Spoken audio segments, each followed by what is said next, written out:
Okay, so last chapter.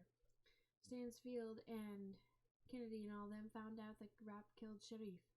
Now, I already read the first paragraph of this chapter because I started reading it, and then my webcam, which is a cheap one, it's not very good. I started freaking out, so I had to restart. So now here we are, starting over. Chapter 26.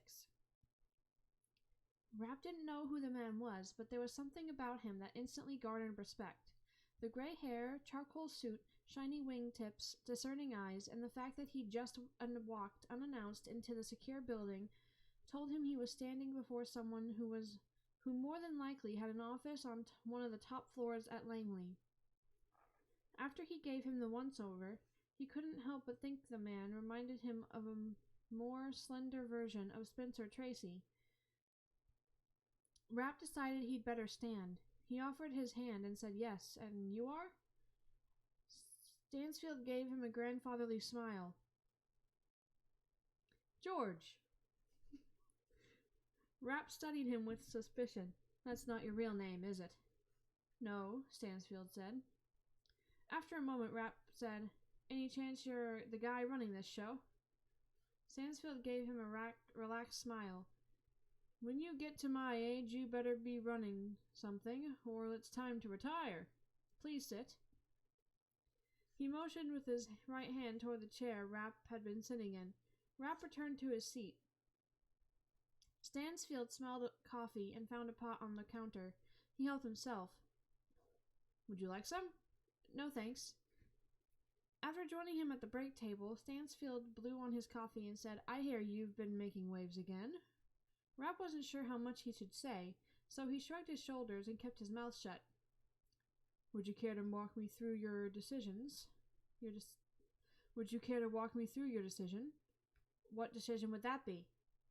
Why you decided to act on your own in Istanbul. Rapp's dark eyes narrowed. He studied the old man for a few seconds. He was in enough hot water for breaking their damn rules. He wasn't about to break another.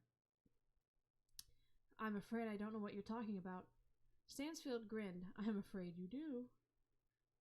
I'm at a bit of a disadvantage. If you're who I think you are, you know I can't discuss any of this with someone unless they give me the green light. Rapp jerked his head toward the conference room door. Good point. You don't know me, and that's for good reason, but I know you. Rapp gave him a dubious look that changed into a humble one as the silver-haired man recited his life story, including date of birth, social security number, parents' names, a long list of athletic accomplishments, and his relative strengths and weaknesses. It wasn't until the last part, though, that Rapp began to feel vulnerable. 3 days ago, you used a 9mm Beretta pistol to execute a man at point-blank range. Here and here. Stansfield touched his heart and then tapped the bridge of his dark glasses. I would feel nervous, too, if someone was like, 3 days ago you killed someone, and I'm going to tell you exactly how you did it.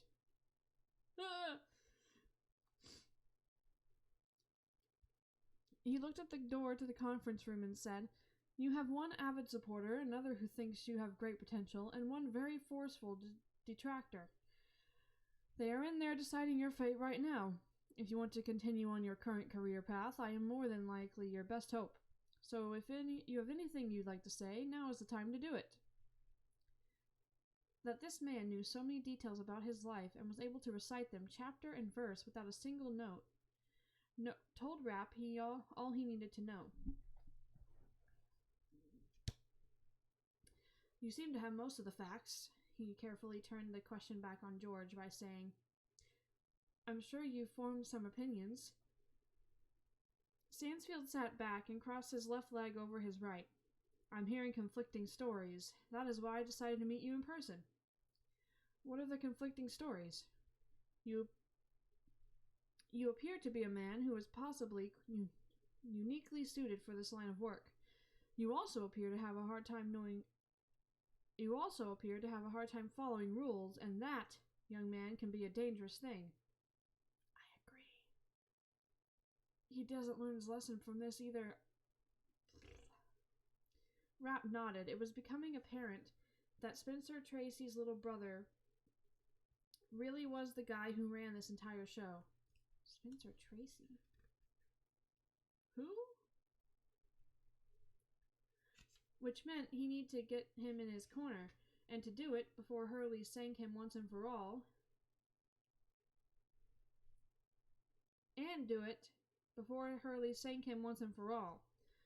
Sir, would I be totally off the mark if I guessed that at some point in your career you spent some time in the field?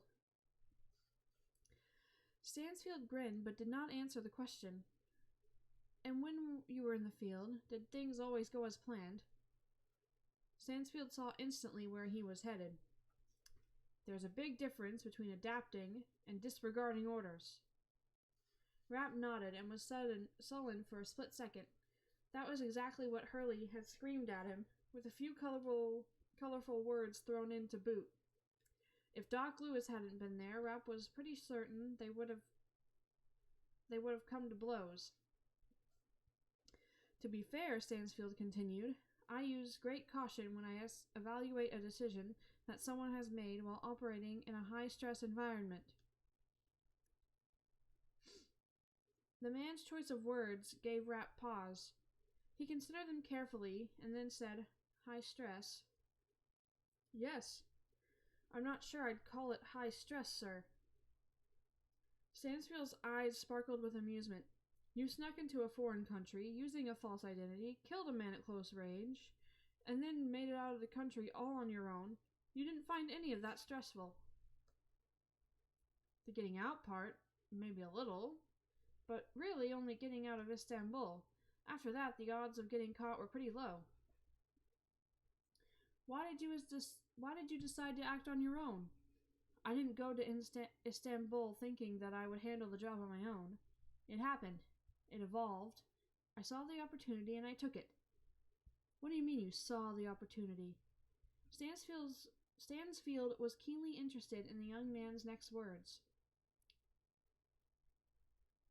I read the surveillance briefing that the Brits gave us.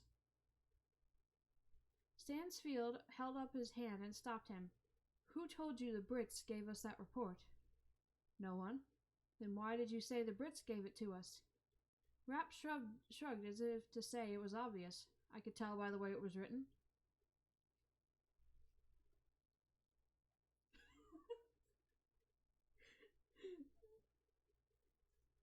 How could he tell? I mean, it explained how he could tell. Oh, okay.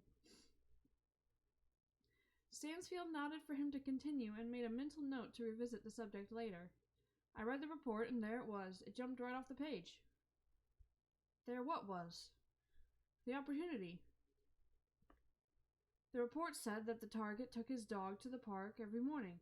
He sat on a park bench and talked on his cell phone while he threw a ball to his little dog. Rapp turned his palms up and said, How does it get any easier than that? No bodyguards to deal with, no drivers or armor-plated cars, no security cameras, very few witnesses, and the few who are around are busy living their own lives. And it didn't occur to you to pass this information on to Stan. It did, but it also seemed like it was too good to pass up. If you'd brought it to Stan, you wouldn't have been passing it up. You're not serious. Completely. If I had brought my idea to Stan, he would have called me a moron and told me to shut my mouth. No, he would have told you to shut your damn mouth, you. The young recruit was probably right. Stan is very good at this type of thing. This is not his first dance. So I've been told, Rapp said, unimpressed. You have some problems with Hurley, I hear. Who doesn't?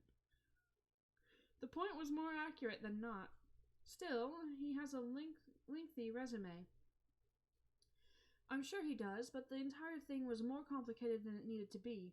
The whole idea here is that we're supposed to get in, get it done, and get out without anyone noticing we were there. If we'd stuck with Stan's plan, we would have followed the guy around for 5 days and come to the same conclusion that was right there in the Brit report. And our odds of screwing up somewhere, being noticed, would have increased 5-fold at least. I agree. He was probably right, but Stansfield didn't tell him so. He would have to deal with Hurley later.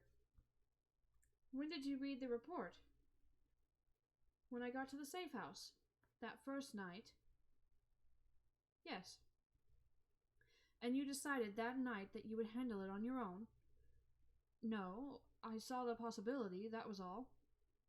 And when you decided to go to the park armed the next morning, I thought there was a chance. I wanted to see with my own eyes and then decide. But when you left the safe house, you were prepared to kill him if the opportunity presented itself.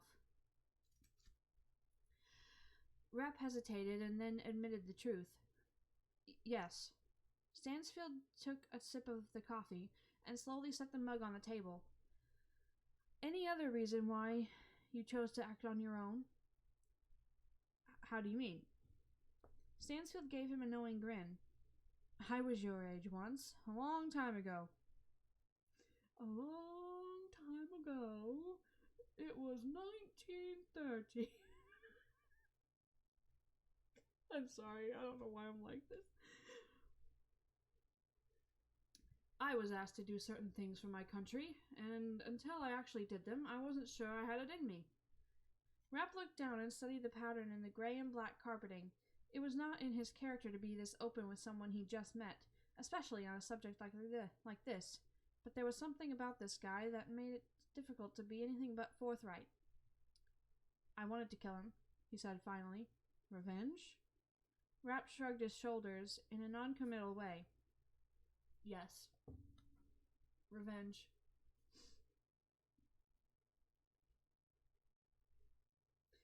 Remember, we recruited you for a reason. I know what you went through. I know how you were affected by Pan Am Lockerbie. You're mentioning it? Revenge, justice, I don't know. I just know when I left for the park that morning I wasn't sure, and then as soon as I laid eyes on him, I wanted to kill the bastard. I was sick of all the planning and talking. It made no sense that it had to be so complicated. Stansfield took off his glasses and looked at Rapp with his gray-blue eyes. Any other reason that may have pushed you over the edge? Rapp looked at the carpeting again. He hadn't even admitted the next part to himself, at least not fully. Without looking up, he said in a soft voice, I was afraid I wouldn't have the guts to do it. With the understanding of someone who had walked the same path, Stansfield gave him a sympathetic nod. It had been a long time since Stansfield had killed a man, but he remembered the doubt that gnawed at him until he pulled that trigger for the first time. How do you feel now? How do you mean? Now that you have taken a human life?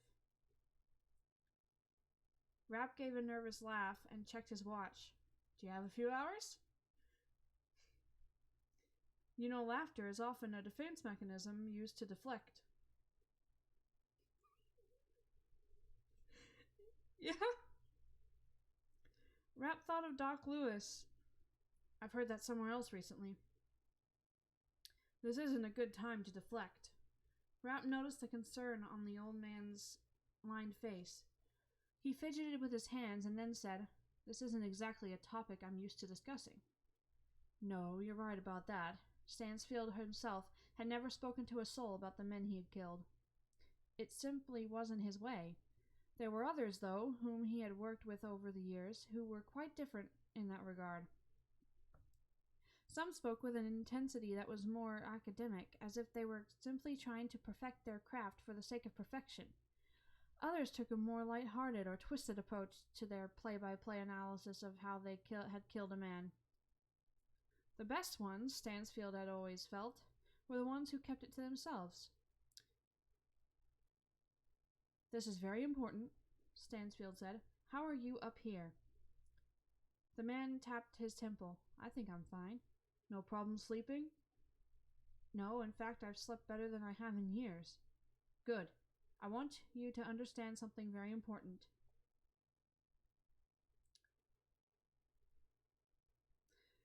Hamdi Sharif chose to get into the arms business, and he knowingly sold weapons to terrorist groups that were going to use these weapons to kill innocent civilians. I know. I'm every bit as responsible as you for his death. That's really weird to say. I mean, it's true, but that's really weird to say. Rap frowned and gave him a look that said he wasn't quite buying it. Stansfield had expected that. Who do you think sent you on that operation? I don't know. I did. I was the judge and the jury. You were merely the executioner. Never forget that. He spoke with intensity for the first time in the entire conversation. He was almost pleading for Rapp to grasp the gravity of what he was saying. Finally, Rapp nodded, even though he wasn't sure he fully grasped the man's meaning. Stansfield stood and said, "Why don't you go home now?" "What about their decision?" "Don't worry, I'll smooth things out. Just try not to cause any problems for the next few months." Okay. Weird conversation between them. Also, Rapp not causing problems for the next few months? Dude, he's gonna cause problems. Or, like, the probability of him causing problems up here, man.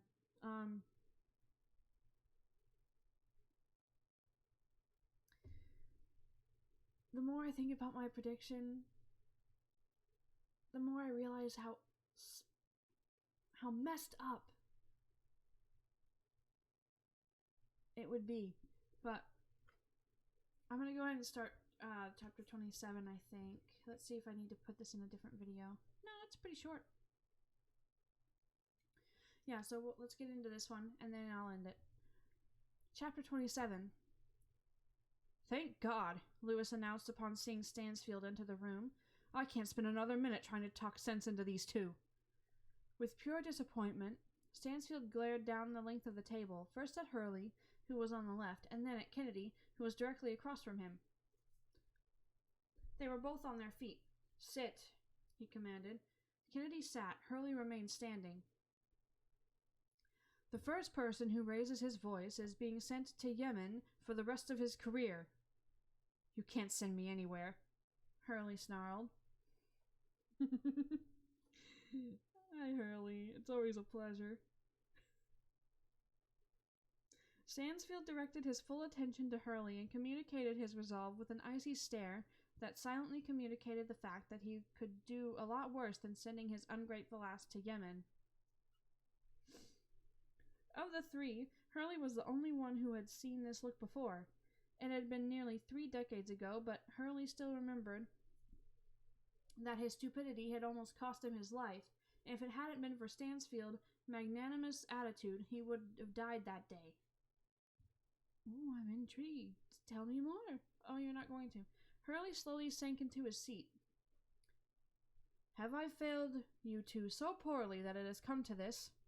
Stansfield said in a calm but disappointed voice. "You scream at each other like children trying to bully their way to victory."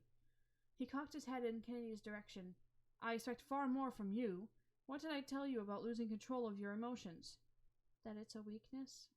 "Correct. And how has it worked for you this evening, screaming at one of the most hot-headed men in all our nation's capital?" "Did your logic become more clear? Did your points carry more weight? Did you somehow persuade him to see things your way by shrieking at him like some wild banshee?" Kennedy shook her head, her embarrassment complete. Stansfield turned his icy gaze on Hurley. "And you? Are you happy that you have succeeded in getting young Irene to finally sink to your depths?" "That's bullshit. She's a grown woman. She can fight her own battles. I resent the fact that every time she doesn't like what I'm doing, she goes running to you." Hurley pointed at him. "You know the rules as well as I do. If I'm in charge in the field, what I say goes. I'm God, and that's too smart for his own good. College punk wandered so far off the reservation, he's lucky I don't put a bullet in his head." Hurley hates Mitch, man. It's really funny.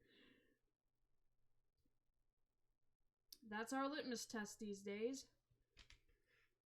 When an operator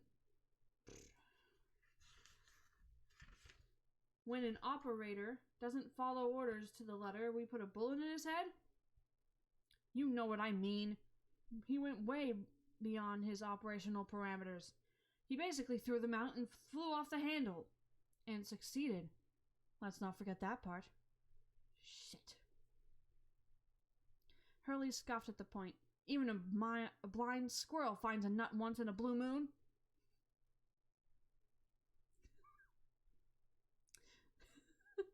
This is how you would like to argue with me?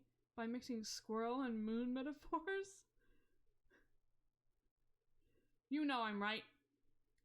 You are partially right, and you have also become an intolerable bully whom I'm not so sure I can keep around. Say the word and I'll resign. I'm sick of this bullshit. And then what will you do, Stan? The deputy director of operations leaned over and placed his hands on the table. Become a full-blown alcoholic? Another bitter, discarded spy who closes himself off from an ungrateful citizenry? You're already halfway there. You drink too much. You smoke too much. You piss and moan like some miserable woman who's mad at her husband because she's no longer young and beautiful. And there's the meat of the problem, isn't it, Stan? What's the meat of the problem? I think you may have heard this before. He reminds you of yourself. Who? The college puke? Stansfield nodded slowly. And he might be better than you. That's what really scares you. That's bullshit. Stansfield should have seen it sooner.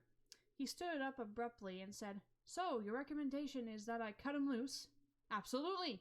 He's too much of a loose cannon. Sooner or later, he's going to cause you a lot of problems. And who do you have to replace him? Hurley waffled. A couple of decent candidates. Stansfield looked to Lewis, who was at the head of the table. Doctor? Lewis shook his head. Neither of them have his skill set. Even if we worked with them for a year, I don't think they can match him.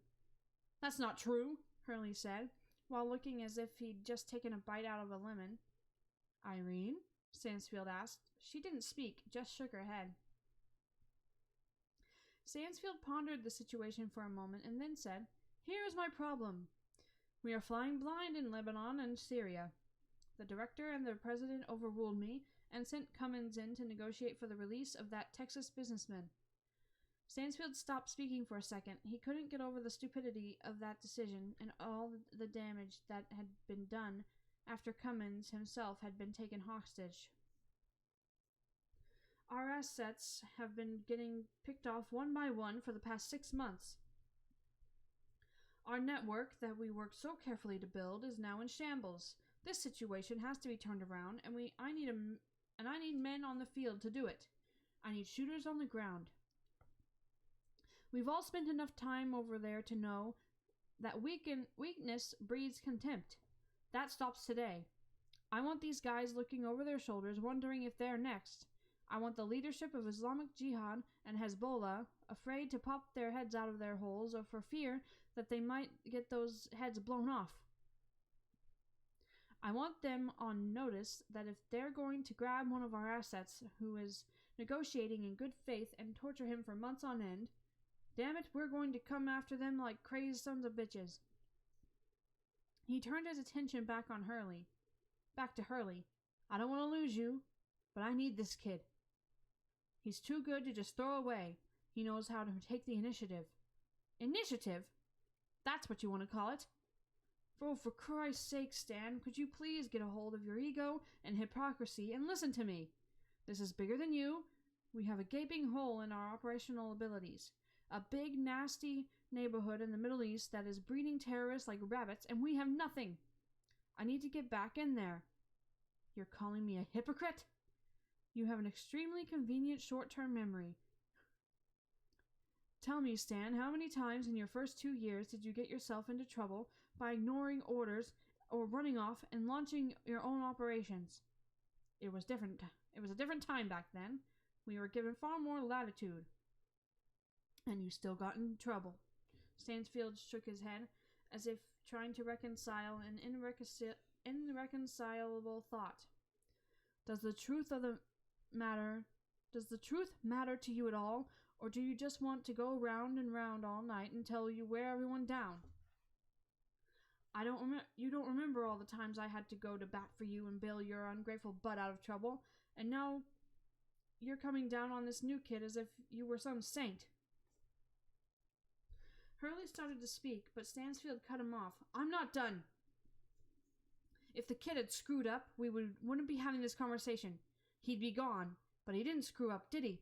He made all the right decisions, he took care of our problem, and didn't leave a speck of evidence, and made it back here all on his own. He's a natural, and you want to throw him away." Hurley stubbornly shook his head. Stansfield was done arguing with him. "Irene," he said, turning his attention to Kennedy, "what about running him on his own? Break him off from the team. Let Stan and Richards work together." Hurley didn't hear Kennedy's answer because he was too busy reliving all the various times he'd landed in hot water with a station chief or someone back at Langley.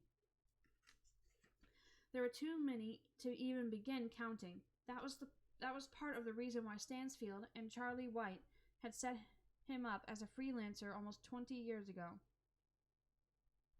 He'd worn out his welcome at every embassy from Helsinki to Pretoria. Simply put, he wasn't good at following rules, so White and Stansfield had removed him from the system. They had gone to bat for him against Leslie Peterson, that Ivy League prick who wanted to gut the clandestine service and replace it with satellites. He liked to say, "Satellites don't get caught breaking into embassies." Yeah, well, satellites can't seduce an ambassador's secretary into working for the CIA, or kill a man, at least not yet anyway. Hurley grudgingly saw the plain truth, that he was an ingrate. "I can work with him," Hurley announced, "and if I can't, I'll turn him back over to Irene, and she can run him." Stansfield was speechless for a moment. Kennedy and Lewis were thunderstruck. "Don't look so surprised," Hurley grumbled. "No one hates these frickers more than I do." Wait, what just happened?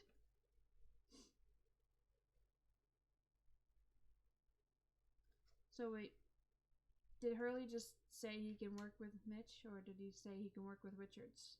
I'm not sure. I don't think it matters, because they're going to explain it later.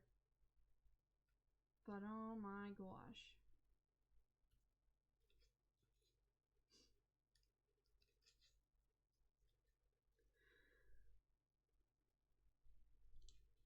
I can't. I want to keep reading, but I have to take a break and then read the next chapter, so I'm going to go ahead and end it. Thanks, guys. I have nothing to say about this chapter.